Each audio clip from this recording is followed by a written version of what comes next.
Hi, I'm Joe and welcome to the channel.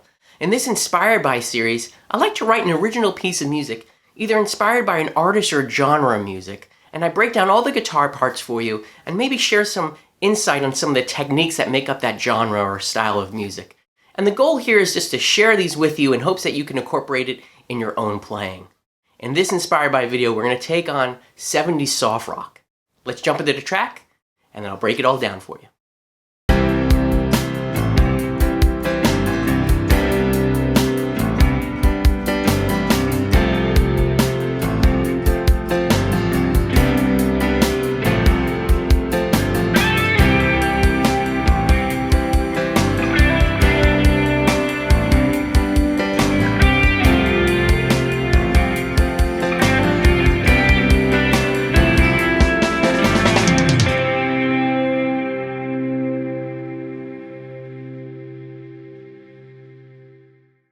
So before I dive into the 7 guitar tracks on this, there's actually only 6.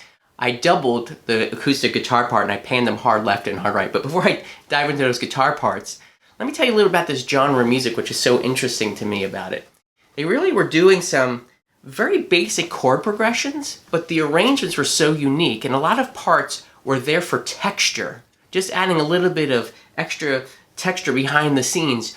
You'll notice that this track is kind of more piano-based, piano-driven than guitar-driven. So as a guitarist and trying to find a part for this, you kind of, again, just want to be able to add little subtle textures, maybe double the bass line, which you'll see in a little bit, or play subtly in a different octave on the guitar, the basic chords. And what also is interesting about this is they took these kind of standard chord progressions, like this song is basically a 1, 5, 4, 5, 4 chord progression. But what's unique is that the bass line kind of does this same repetitive pedal type bass line. It's not necessarily a pedal line, but it's basically just hammering on this C note while it moves around and dances. And I'll show you that part in a second because it's actually one of the guitar lines that actually doubles that. But what's interesting is when you do that, instead of playing like the chord progression like this, like the standard way we play this chord progression.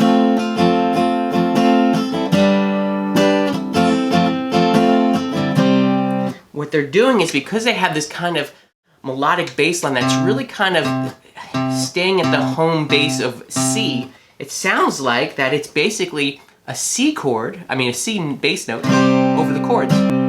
So there's the C over this with the C chord, kind of this is a G over the C. The C in the bass, back to that G with the C in the bass.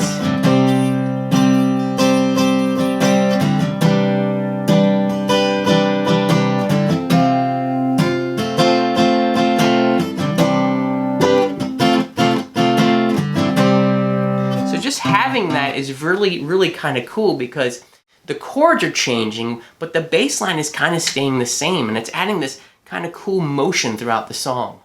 So let's talk about the first guitar part, and again, it's a doubled acoustic guitar part, and it's just adding texture. We know that the piano is really driving this song, and it's basically where those chords, but because of the bass line is so heavy with the C, we really don't need to play that.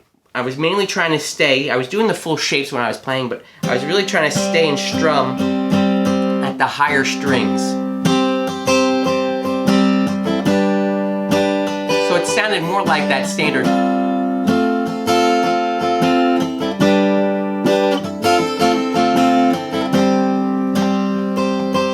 See, I'm not playing the full. I'm trying to stay more at the higher register. And one tip for you, when you're playing a capo part this high up, you kind of want to tune the guitar, put the capo on, but then retune and try to make sure that you're still in pitch, because what will happen is the capo will make your notes go sharp. So just kind of fine tune it a little bit if you have to after you put the capo on. And I'm using more of a thinner pick to get more of that percussive sound. I don't necessarily need a really thick pick like this, which gives more body to the notes. I want it to be kind of thin and jangly. And the thinner pick does that for you. So always experiment with your picks. It really is a great tonal option for you. And why did I pick this range on the guitar? Well, in music, think about the frequency ranges. Like you have the bass area, the mid-range, and the high end. Well, we know the piano is kind of already in that mid-range area, so that's why I put the cable up to get a little bit of a part that was standing out above the piano line. So it didn't just blend in.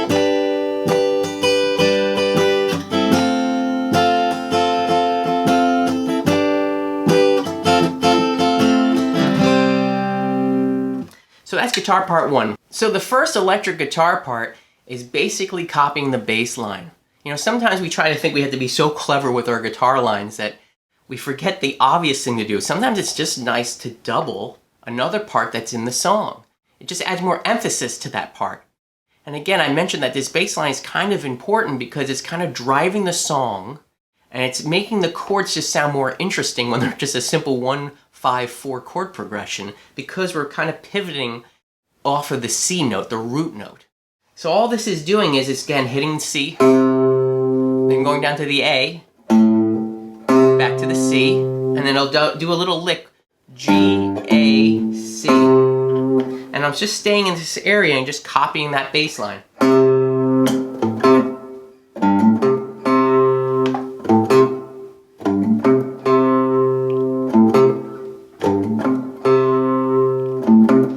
And that's all the bass line is and this guitar part, but because the chords are changing, it just makes the whole song sound more interesting. And you'll notice what I did. I put on chorus on this and a nice plate reverb, a 70s chorus and a plate reverb, because it just adds that ambience, that sound, and again, texture. Instead of just having a plain note, we have a little chorus happening on the note, giving a little bit of movement, and again, adding texture to those parts. And chorus, I believe, came out in the 70s, so it started to pop up on these kind of singer-songwriter acoustic tracks a lot, just to, again, add a little flavor and texture to the song. But it really became crazy in the 80s, if you remember. Chorus was a craze. And I know that chorus can be kind of like a polarizing subject, and some people either hate it or love it. I think used tastefully, it really adds a lot of motion into the song. So for the second electric guitar part, we're starting to introduce the chords that the piano are playing. But again, trying to play a little bit in a different range so we're not muddying up the mix.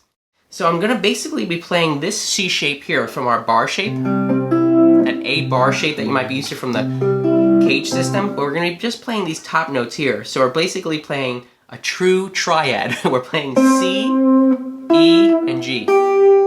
And I'm just also got rid of the pick. I'm making this more of a subtle plucking type sound. And then for the G, we're going to come up here, which would kind of be out of this C shape, but you might look more familiar to you as a D shape up here. Remember when you're playing this D shape that your root is underneath your third finger, as well as the open string here, but for this purpose, it's under the third finger. So when you slide this up and play this triad, you're basically playing a G chord here. And then we're going to take this whole shape and slide it down for the F, since we're just a whole step away. And then I'm going to do something a little bit interesting to add some motion to the chord progression. It's going to go back to G again, but instead of playing the G up here for the first time, I'm actually going to grab it out of this G bar shape and just use the top 3 strings. And then come up to that G again here, and then land on the F, because the chord progression kind of emphasizes that in that one area. Here's what it sounds like all together.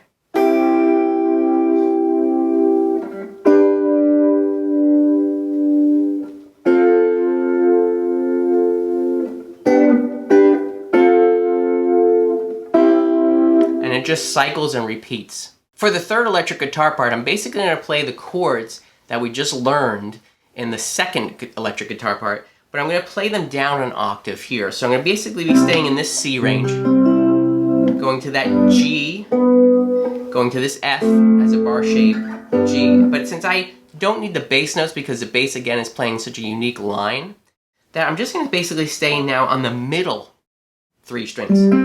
So I'm going to basically stay on the D, G, and B string, whereas the last part, if you remember, stayed more on the G, B, and E string, the upper 3 strings. I'm not going to try to stay more in these middle string areas here. And I'm basically going to be playing an A shape for the C, because again, I'm going to get rid of the bass note. I don't need that. And then I'm going to come down to that G, which would be out of this bar shape. Slide that whole thing down for the F. And then for that part again, for that G, like punch line, if you will, I'm going to go. Because I can hit my open strings, because that's from this G shape. So we know that inside of that shape, these open strings, we have D, G, and B, and that is a G triad. So to add some motion to the line and also to copy the last guitar part, we're just going to do a little bounce back between the two different G shapes. So here's what this whole part sounds like together.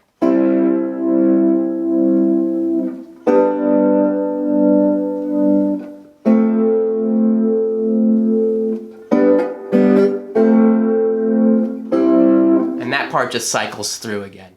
So what I did here too was I panned these hard left and hard right again. So on one side you had the higher register part, and on the other side you had the lower. And together the parts kind of create one unique texture underneath, again, the piano line that it's supporting. So for the next electric guitar part line, I added a little bit of a bubble part.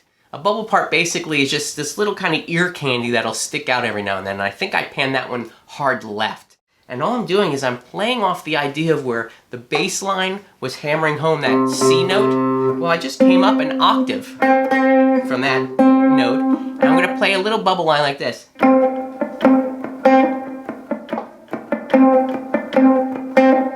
And remember that one part with the bass line where it went? Well, this move, the G, A to C, I'm going to do the exact same thing for this part, but just up an octave. So it's going to go.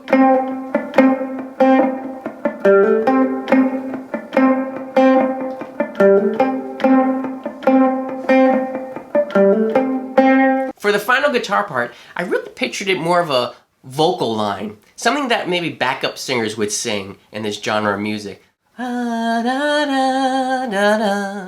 That's terrible singing, it's not even in the right key. But anyway, I kind of pictured this more of a vocal type of line. And all I'm going to do is I'm going to stay inside of the good old A minor pentatonic. But I'm going to start up here. So I'm basically going into the A, to the G, and I'm outlining the chord changes. Again, something the vocalists would do. They're going to follow the chord changes to kind of add their melody line to it. So, kind of happens over that C. I'm going to land on the D note here when it goes to the G. And then I went, so the G to the F chord.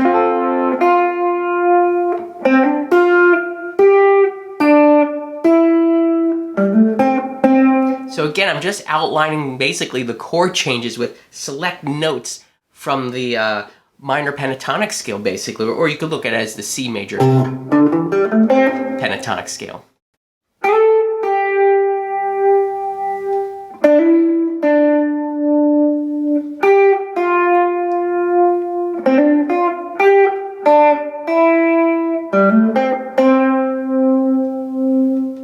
And you'll notice that you don't have to add too much vibrato because the chorus has that wave in it, but you can at the end.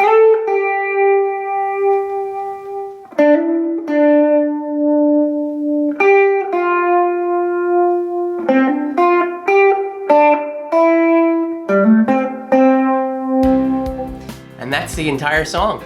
Well, that's another Inspired By video in the can, as they say. I don't even know if that's a term anymore. Anyway, I hope you found some value in this video. And if you did, would you do me a favor? I'm really trying to grow the channel. Would you help me out by subscribing down below, hit the like button, and knock on the bell? Again, all these things really do help me out, and I'm always so grateful for your support. As always, I wish you a fantastic day.